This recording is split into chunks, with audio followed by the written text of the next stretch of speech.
దేవుని బిడ్డరా, ప్రపంచమంతటికి ఈ 666 అనేటువంటి ఒక ఘాట్ని చొప్పించి 3.5 సంవత్సరాలు దీని ఏలుబడి రాబోతుంది ప్రపంచమంతటికి. ఆహా, ఇది లేకపోతే నడవాలన్నా, ప్రయాణం చేయాలన్నా, కొనాలన్నా, అమ్మాలన్నా, జీతం తీసుకోవాలన్నా, ఒక వస్తువు ఏ వ్యాపారం చేయాలన్నా ఇది లేకుండా ఏది కాకుండా ప్రపంచమంతటికి బలవంతం చేయబడుతుంది. ప్రపంచ దేశాలు బలవంతం చేయబడతాయి. యాంటా క్రైస్ట్ అనేటువంటి వాడు దీని వెనకుండి కథ నడిపిస్తాడు. అన్ని మతాలను ఒకటి చేసేద్దామంటాడు.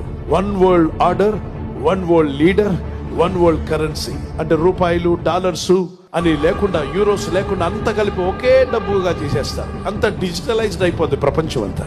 ఈ 3.5 సంవత్సరాలు ఒక ఏలుబడి చేస్తాడు మానవుల్ని. అతను యాంటా క్రైస్ట్, అంటే క్రీస్తు విరోధి అన్నారు.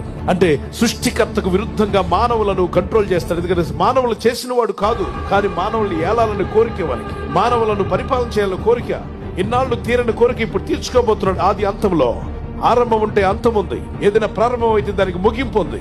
బిగినింగ్ ఉంటే ఎండ్ ఉంది. అలాగే సృష్టి ఆరంభమైంది, దానికి ముగింపు రాబోతుంది. ఈ భూమి ప్రారంభమైంది, దానికి ముగింపు రాబోతుంది. స్టార్ట్ అయింది కాబట్టి దానికి ఎండ్ రాబోతుంది. నీవు చూసే ప్రతి దాంట్లో కూడా ఎండ్ అనేది కనిపిస్తుంది లాస్ట్ లో. అలాగనే ప్రపంచానికి ఎండ్ అనేది ఒకటి రాబోతుంది. ఆయన అనుకున్న ప్రణాళిక ప్రకారం భూమి లేదు కనుక భూమిని తీసేయాలనుకున్నాడు దేవుడు.